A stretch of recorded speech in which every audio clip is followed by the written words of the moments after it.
available, were encouraged, and so I grew up where especially informational books were always purchased and around the house. And perhaps because it's the election season, I think back particularly to my 7th grade social studies teacher and how she had us prepare position papers for the debate we held in class for what was then the Kennedy-Nixon election.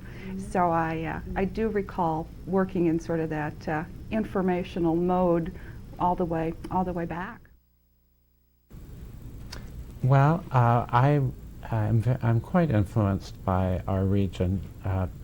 One of my first jobs was in Texas Tech University in Lubbock, Texas. And while I was there, I team taught the first course there on the history of the Great Plains.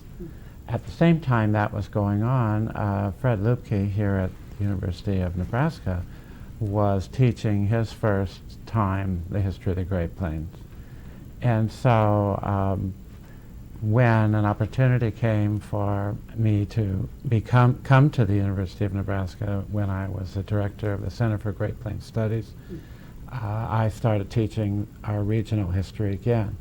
I've been influenced by many Nebraska authors, and probably the author that's influenced me most in my writing is Sandoz. Once he is underway and committed and focused. I am more distractible than he, but like John, I don't have a daily writing habit. It is in terms usually of a project. Frankly, I'm sometimes inspired by deadlines, just to meet sort of expectations of someone else when something needs to be accomplished. I always need to know that I have something worth writing about. I'm not a person who writes for the sake of writing, which is a fine thing to do. It's not what I do. I like writing, and it's a part of what I do, of course. But I do enjoy writing a great deal, and I like to write when I have extended periods of time, and I find that I can sit down and write for hours if I'm prepared to do so. That's not the case with everyone. Some people like to write at 7 a.m. every morning for a half hour. But when I have a particular writing project, I can really focus on it and get after it for an entire week of solid writing every day for 12 hours. That's just the way I work. But every project you have for writing is different, and that's one of the reasons I like to write, is I like to do different things, and I like to approach it not in a rote way, but in a creative way. I have very specific memories of the writing tools I had as a child. I can still, almost smell and touch the tablets, the pencils, the eraser, all those sorts of paraphernalia. What I was writing about, I have no recollection, but I know that from early on I had the tools and encouragement to put ideas and thoughts down on paper. One could go way back and see high school English teachers that we've had, or in particular one professor where I decided to go into history in a professional way at the University of Iowa was Malcolm Rohrbaugh, who's a Western historian there, influenced me a great deal. And then you sort of think about writing, and you learn a great deal from books and essays that you've read, and you think about how they influence you and the approaches you take. And so I would say those kinds of experiences as you accumulate over time. Well, I think I'm most interested in Western American history and our region. So writing the Nebraska Moments book was a pleasure and great fun, which is multiplied several times over by the people I got to write with. But I think that I'm most interested in writing about social history, and I have written quite a bit about Native American history in the West, and I'm very interested in that, but I'm interested in a wide variety of approaches. I've also written about legal history, so that makes for different types of approaches to writing. I'm mostly interested in writing in the field of social studies and history education, how people learn history, what they come to care about, know about, understand about the past, and other sorts of current issues. This book was an opportunity, and I'll return the compliment, to work with John and to bring some of those notions about how one tells history in a way that is engaging and informative at the same time. Well, I think that one of the things that is important to me, especially in writing about our region, is to make sure the voices of the people are very much up front and center. And one of the things that we did in this book was to make sure that each of the chapters had a special moment, hence the title of the book, and we would offer the voice of the individual or the groups of people up front and personal at the beginning of each chapter and concluding. And we wanted to make sure that the voices came through. And I think that that's a part of our, at least for this particular book, our writing style. But we also do professional writing within our disciplines, which takes us in different directions that are not particularly relevant for this particular book. One other point I would make is that we wanted to make sure that our writing was readily understandable by the generally educated public. And so this was a book that wasn't to be exceedingly complicated, but it certainly isn't short on facts and information. Has lots of that, but it's told in a more creative and engaging way so that it tries to capture the reader in the unfolding of each chapter. The beauty of this particular project is that you can pick up the book any time and read a chapter. None of them are related to each other. That's quite different from our typical writing, where you have to try to keep the chapters transitioning from one to the other. Our book is chronological, and each chapter stands on its own, so that makes for a different challenge.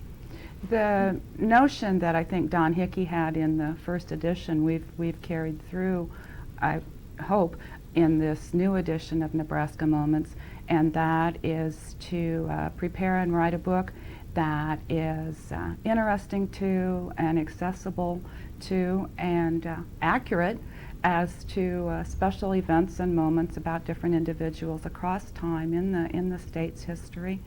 And that I think would be possible for students, high school and beyond, and also for a general population audience. I think you need to encourage them to have people read their work. Sometimes would-be authors are reluctant to have that happen. At the same time, you have to be willing to hear out the ideas that other people have and how they interpret your work, and it may not be what you think it's going to be like, and so you have to sometimes have a tough skin, but you have to be willing to take risks by letting other people critique your work. I have a number of graduate students that I teach, and I've worked with over the years, and many of them have published their work in books. And I encourage each and every one of them to take risks, to make their work accessible, and to try to explain their work as clearly as they can. And at the same time, you become the expert. You should have confidence in your work, and you should put it forward then so the world can learn from it. Well, the original edition of Nebraska Moments was published in 1992. And about 5 years ago, would I say, the University of Nebraska Press approached us and asked us if we would like to do a new edition, because the initial author, Don Hickey, was invited to do a second edition of the original, but he declined. But he was quite open to having someone else update and tinker with his original, which is a rare historian who's willing to let someone else come in and modernize, if you will, your previous work. You never know how it's going to turn out.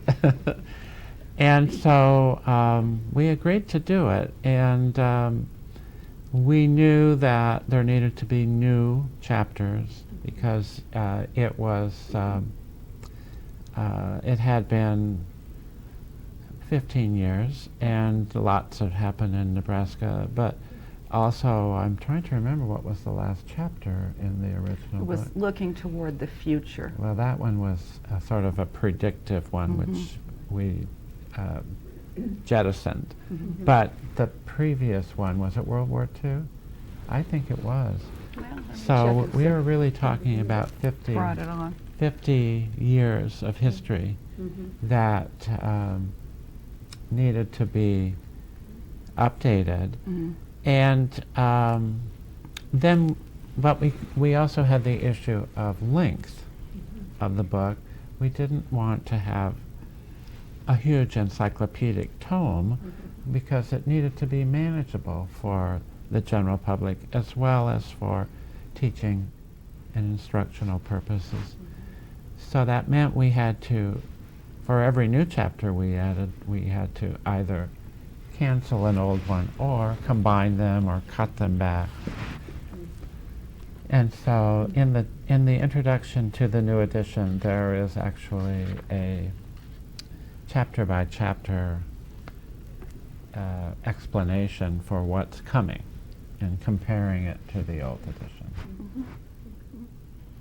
I became familiar with Don Hickey's version of Nebraska Moments when I was doing work with a colleague on a book called Journey Through Nebraska, which was a text for middle-level students. And Don's book was a real source of information for us in that effort. When we had the opportunity to do the new, what became the new edition of the book, it was really a fun project. And the story I'm just going to quickly retell is in the introduction to this new edition volume. When we had completed all the contract arrangements, Don Hickey and John and I, John and I ordered up some Chinese food for dinner one night, and when I opened up my fortune cookie, this is what it said: "Time is not measured by a watch, but by moments." So we thought that was a fitting, a good omen. Fitting omen for the book ahead. Good afternoon. My name is Meredith McGowan, and I'm the curator of the Heritage Room. I'd like to welcome you to the Heritage Room and to the John H. Ames reading series. We're excited that this reading series has been around for more than 20 years. And for more than 20 years, I think that the series was held on the third Thursday of the month. And now, because we've changed hours at Bennett Martin, we're on the third Sunday afternoon of the month. So instead of saying good evening, I'm going to say good afternoon to you. I'm glad that you're here today And this is, by the way, the 179th reading in this series. So we are glad that you're here. We are here in the Jane Pope Geske Heritage Room of Nebraska Authors. It is a special collection that's dedicated to promoting and preserving works by and about Nebraska authors. It's about 13,000 volumes. It's a representative collection, because obviously if we tried to have everything, we'd be in big trouble with the space. But we do try to have a representative collection.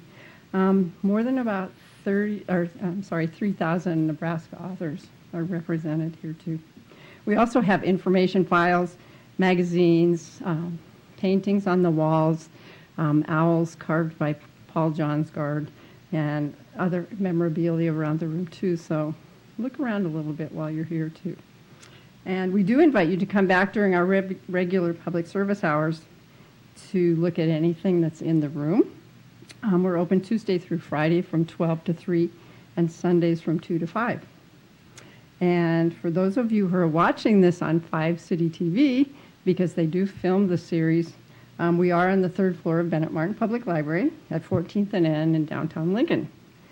So a little commercial for that. I'd like to also thank the Nebraska Literary Heritage Association. We're able to bring special programs like these because of an endowment that was established through their volunteer efforts. Our readers today are Susan and John Wunder, who were both born in Iowa and have lived in Nebraska since 1988. That's according to my information. I think I did get that right. They both have an interest in history. John is a professor of history at UNL, and Susan is in the UNL College of Education and Human Sciences. She's a professor who focuses on social studies education. So the Wunders did have a chance to put that interest to good use in updating the book entitled Nebraska Moments. The book was first written by Don Hickey, who was a Wayne State professor, and it was published in 1992. But these 3 educators are the authors of the revision, although Susan and John rearranged, I think, did most of the work this time and rearranged things a bit by adding, deleting, and merging some of the chapters. Nebraska Moments was again published by the University of Nebraska Press in 2007. And I'm sure that we'll hear more about the book and from the book today. We're happy to have Susan and John here with us, and if you could help me welcome them, I'd appreciate it.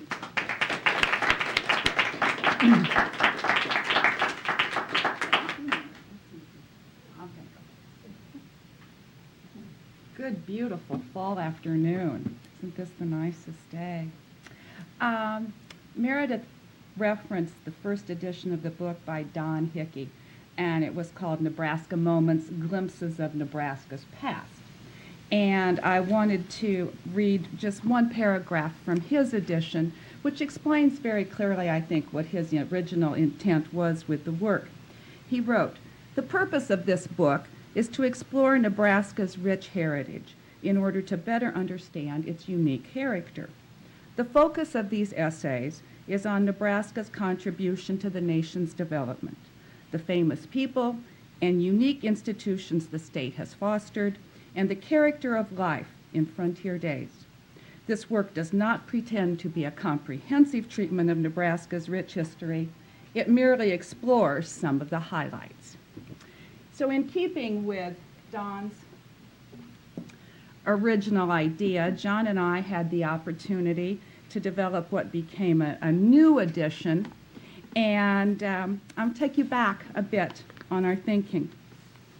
When we began this project, we of course knew Nebraska to be a dynamic place. It has always changed over the years, facilitated by its environment and culture, even though its citizens like to think that it mostly remains the same. This characteristic, continuity combined with change, means that there is a certain surface placidity to society, while attention resides directly below. Historical moments then identify the changes that reach the surface and suggest through an event or a person just how significant the alterations to that society have been. Nebraska's moments reveal a specialness about the state and its peoples. They range from great triumphs, surviving the Oregon and Mormon trails, celebrating Arbor Day, healing the many Nebraskans ill from an early 20th century flu epidemic, completing the Union Pacific Railroad, inventing center pivot irrigation, becoming president, discovering the prelude to DNA and receiving a Nobel Prize, and winning 5 football national championships, to great tragedies, the murders of Crazy Horse, Malcolm X, and Brandon Teena, the lynchings of Will Brown and Juan Gonzalez, the loss of lives in the blizzard of '88, and the destruction of the Villasur expedition. These moments explore the full range of human emotions. Together, they comprise a historical drama of many acts in which the great ecologist Charles Bessey, the great Harlem Renaissance artist Aaron Douglas, the great humanitarians Grace and Edith Abbott, and the great writer Willa Cather meet. Hear the passion of Standing Bear's speech at his trial, Father Flanagan's pleas for Boys Town, and Louise Pound's pursuit of knowledge and excellence. Their stages included monuments of which Nebraskans are justifiably proud: the building of their unique state capitol, the Nyhart and Sandoz centers, and the Great Platte River Road Archway. Some of Nebraska's special moments were political. We relive Red Cloud negotiating the Treaty of Fort Laramie, William Jennings Bryan proposing the populist platform, George Norris campaigning for the unicameral, and Kay Orr and Helen Busalis pioneering for women in state politics. It is a family affair, too. The Pounds are introduced to the LaFlèche family. The German Lutherans of Hampton confront the kind citizens of the North Platte Canteen, and the Dannebrog Danes salute the Freeman family, Nebraska's first homesteaders. Yes, these moments are colorful and engaging, and they set Nebraska apart. Our decision today is to read from chapter 28 on Nebraska's literary renaissance. We talked this over quite a bit and decided that in this particular venue, this wonderful place that honors Nebraska authors, would be a good selection to reference several of them. And with all of the special events in Lincoln this weekend related to the book, it seemed like a good choice. So I hope you will agree. I'll begin by reading about someone who's overlooking us here from her portrait, and that's Bess Streeter Aldrich. On December 1st, 1925, an impromptu dinner was organized at the Old Cornhusker Hotel in downtown Lincoln. It was a special occasion called by the superintendent of the Nebraska State Historical Society, Addison Sheldon. A community of writers that had evolved around the Cornhusker gathered to honor Bess Streeter Aldrich on the occasion of the publication of her first novel. Many of her new friends came. Although we do not have an exact record of who joined in a toast and good cheer that evening, it is probable that, in addition to the honoree, would-be young writers Mari Sandoz, Lauren Isley, and Weldon Keyes were in attendance. It had been a difficult year for the short story writer and new novelist from nearby Elmwood, as Aldrich's husband had died suddenly, and now she had to support 4 young children. But her friends and Sheldon had encouraged her, and here she was, marking her own personal evolution as a writer. From the 1920s to the 1950s, Nebraska provided the setting for an exponential growth in literature. A training ground for many creative individuals, writers gravitated toward this place on the Great Plains as the subject of their own reflections and stories.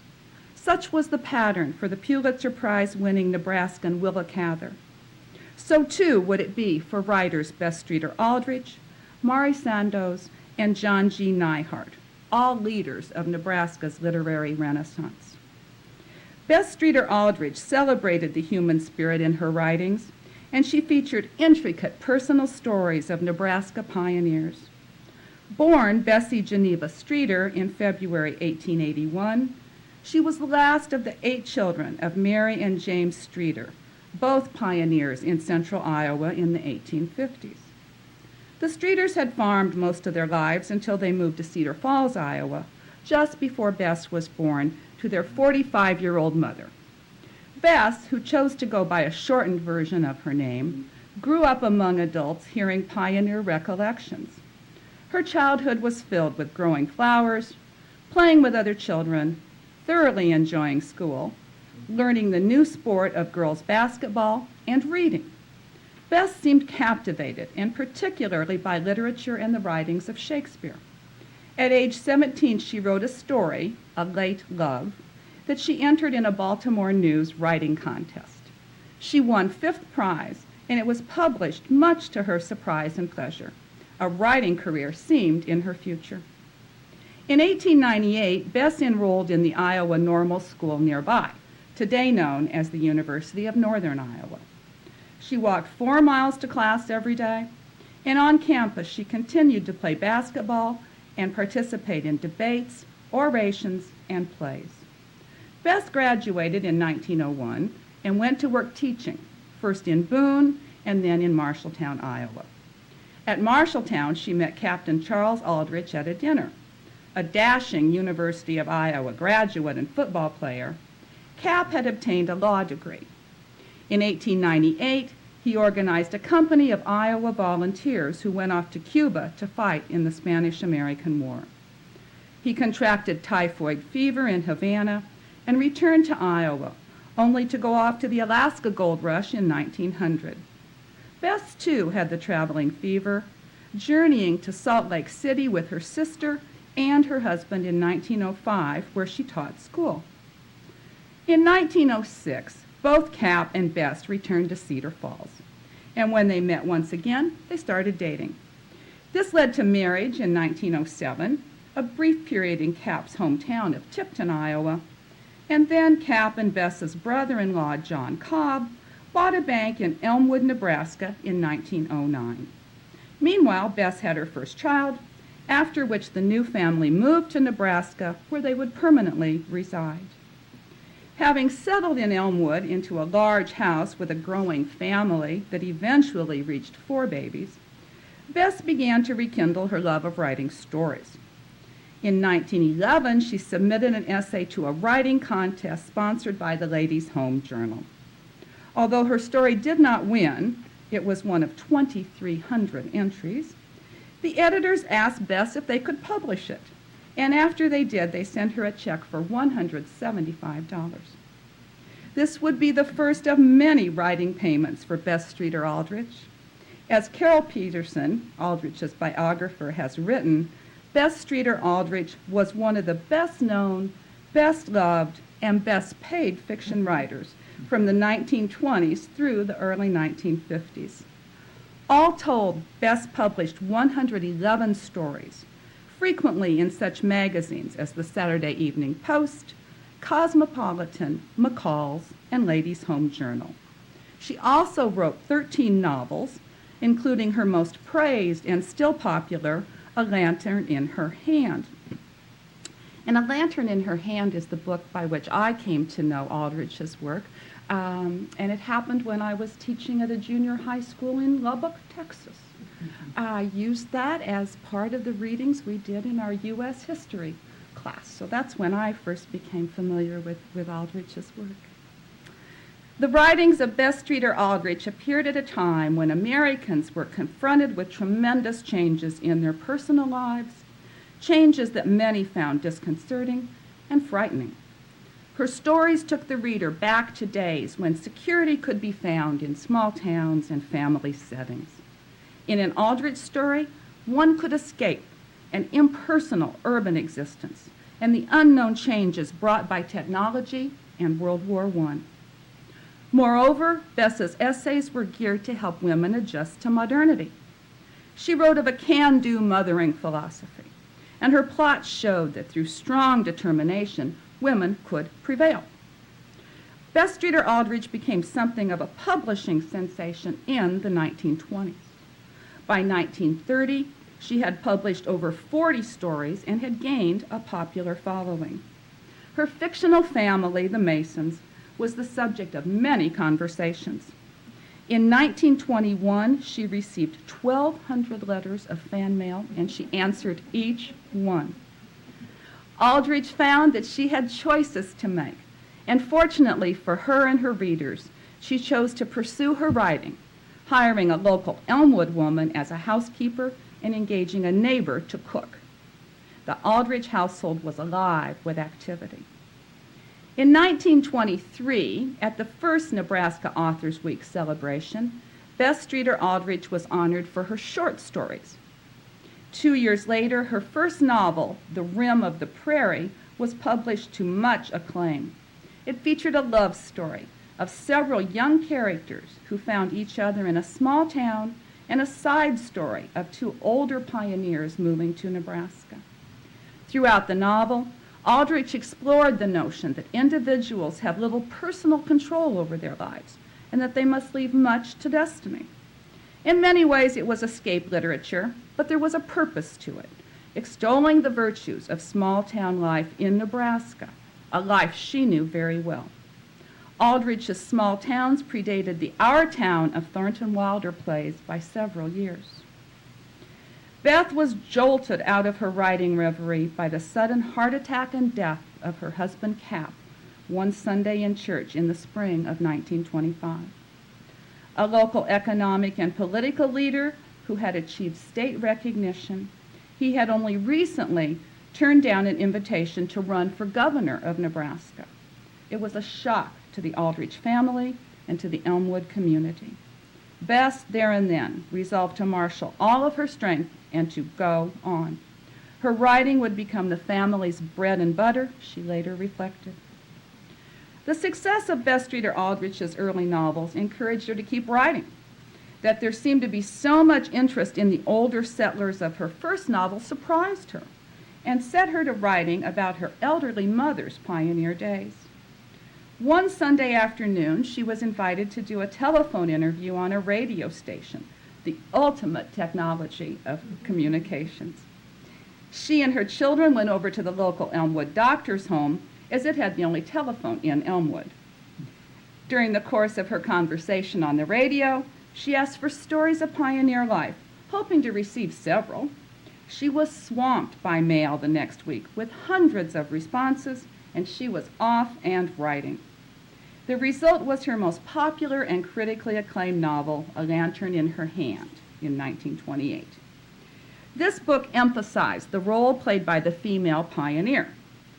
Aldrich wanted to disprove the stereotypes in frontier literature that characterized women as either drudges or prostitutes.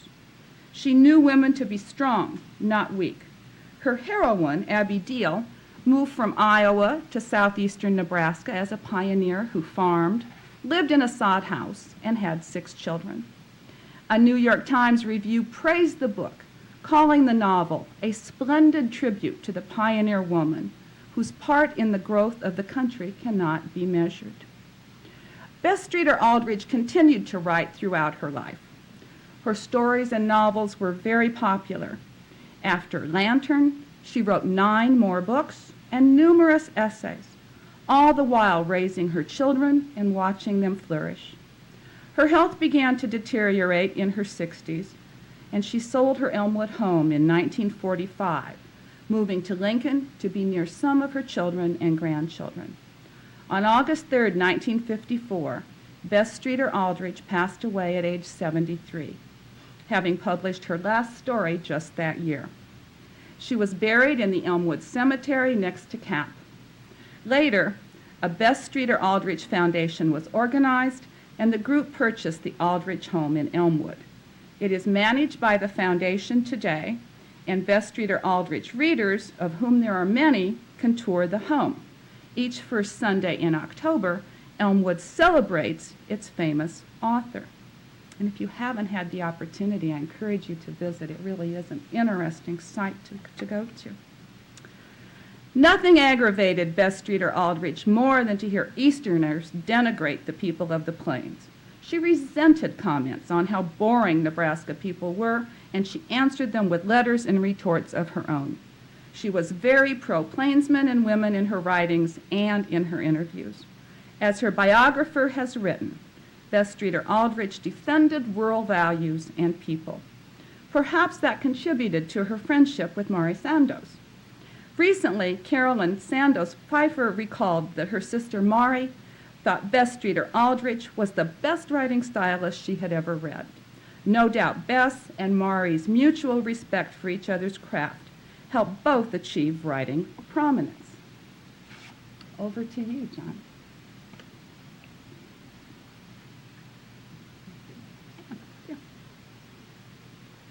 I think it's really tough to follow your wife,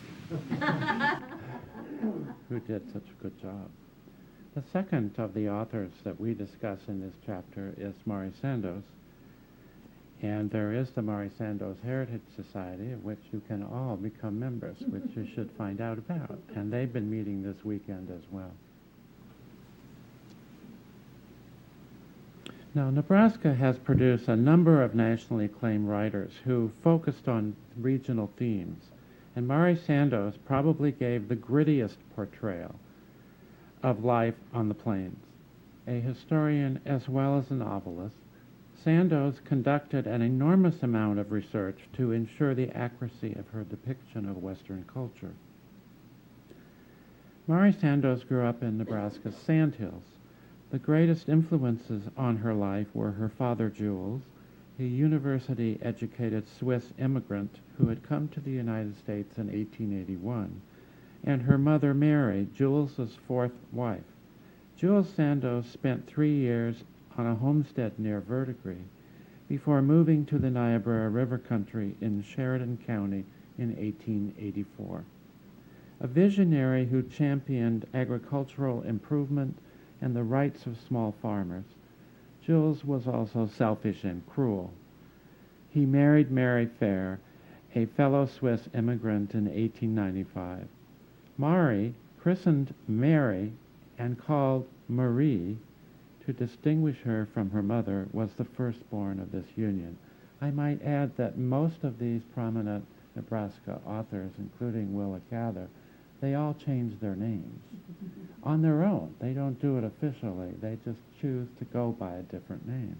So if you want to be a prominent Nebraska writer, I think the first thing you do is you have to find a new name.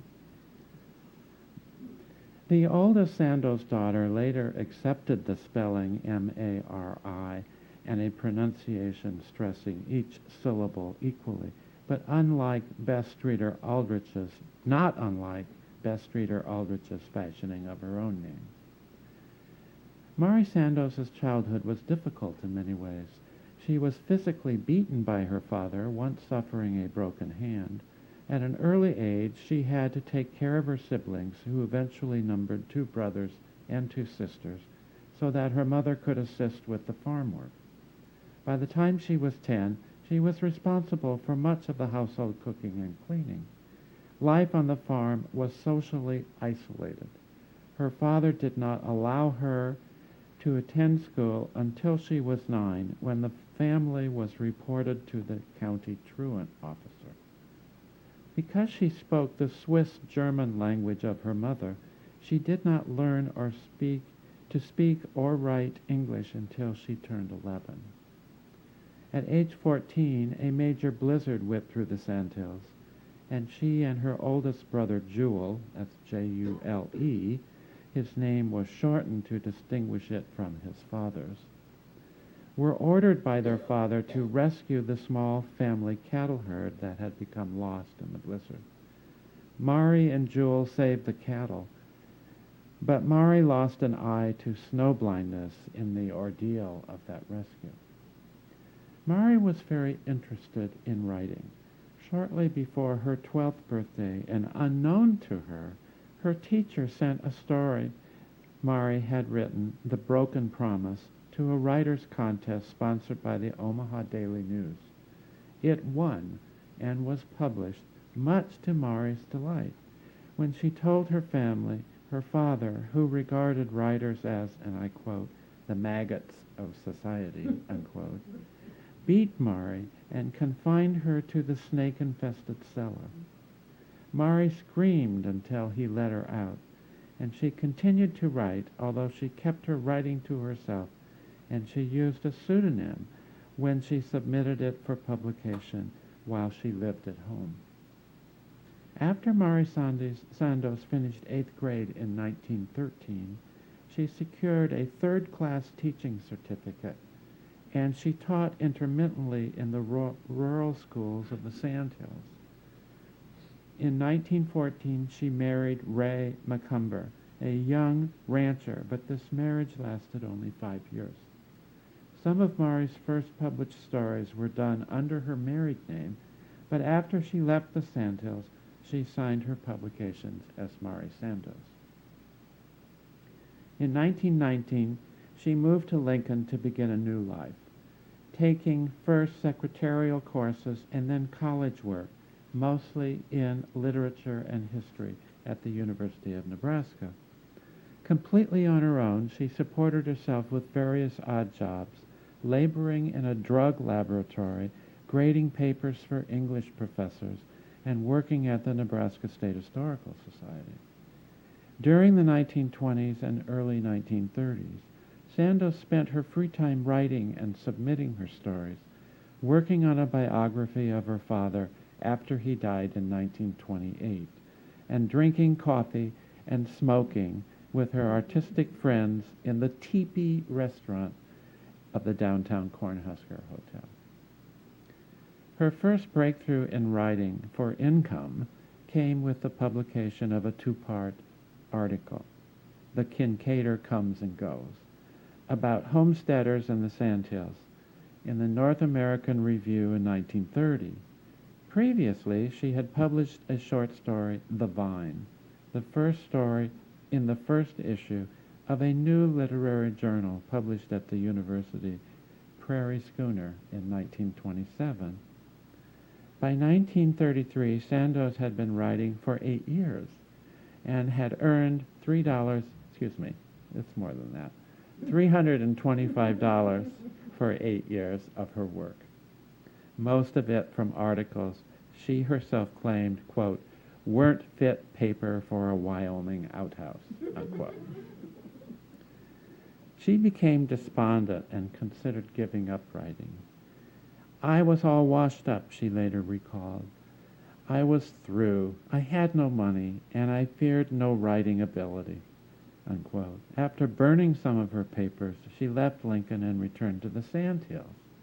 The next year, however, Addison Sheldon wrote to her offering her a full-time job with funds that the Nebraska State Historical Society had received from the Works Progress Administration, and she returned to Lincoln, renewed and dedicated to her nearly finished biography, Ochios. She resubmitted a revised version of her manuscript. Actually, she revised it, 14 times? 14. To a contest sponsored by the Atlantic Press in 1935. It had been rejected previously in 1932 for the same competition, but this time Sandoz won.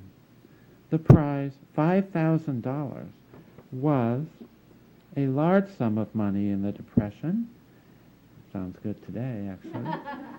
And when the book was made a Book of the Month Club selection, her good fortune doubled. Success had finally come to Mari Sandoz. One critic wrote, quote, like a long Nebraska drought, the literary apprenticeship of Mari Sandoz was over.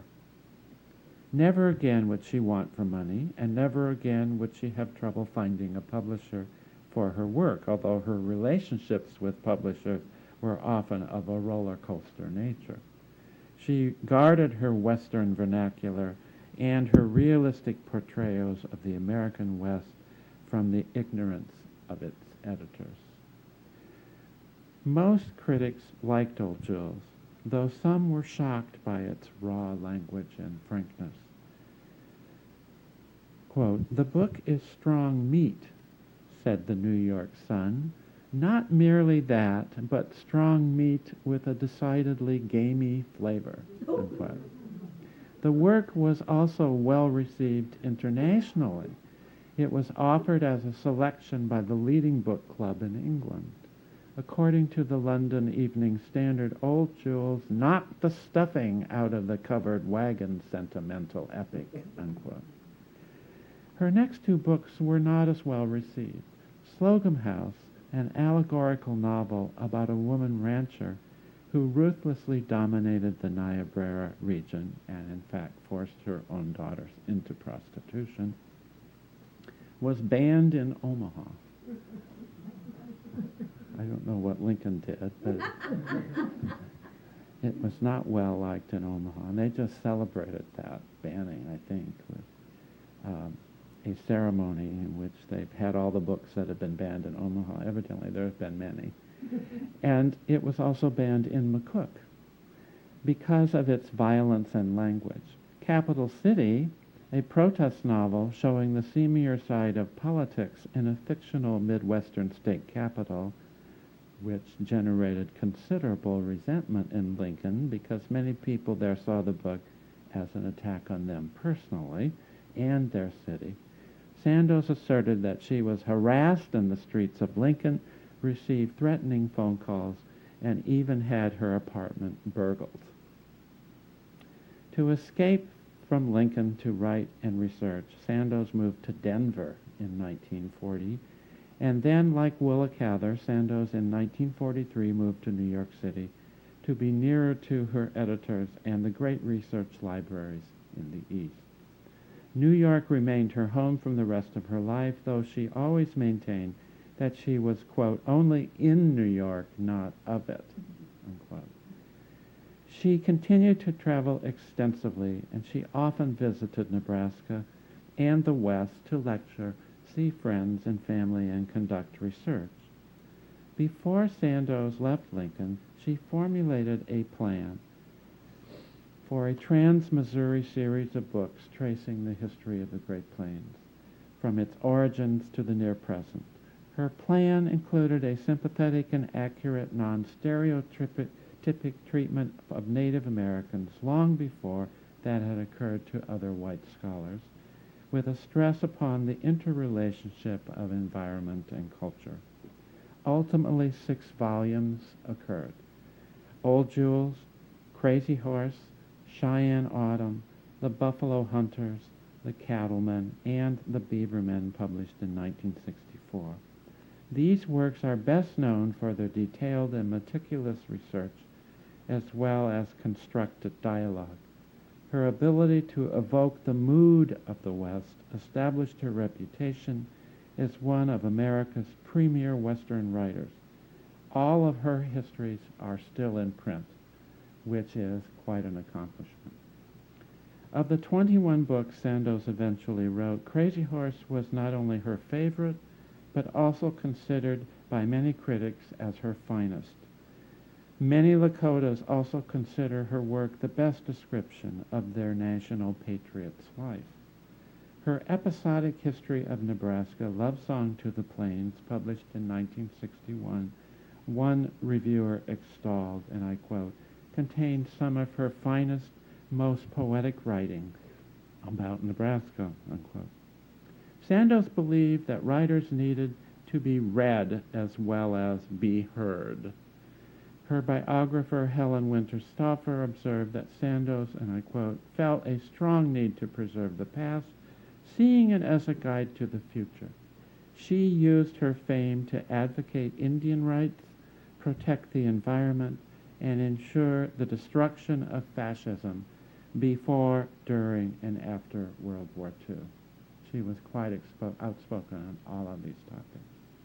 When Mari Sandoz had writer's block, she always turned to a good friend and a fellow Nebraska, John G. Neihart, for guidance. She noted later in her life that she had read Black Elk Speaks many more times than she could recall. She believed Neihart's book put her in touch with her homeland and its people in ways that she could only try to emulate. Mari died of cancer in New York City in 1966. She donated her extensive papers to the University of Nebraska and was buried on the family homestead that overlooks her beloved sandhills. Today, one can travel south of Gordon on Highway 87, renamed the Mari Sandoz Sandhills Trail to visit her gravesite. The Mari Sandoz Heritage Society raised over $2 million recently to remodel an old Carnegie Library on the campus of Chadron State College as a center of Sandoz studies, and it meets there annually to hear programs and talks about Sandoz essays, novels, and histories. I think I'm going to let you look up Neihart, and I'm going to conclude the readings, and then we'll entertain any questions you have. Is that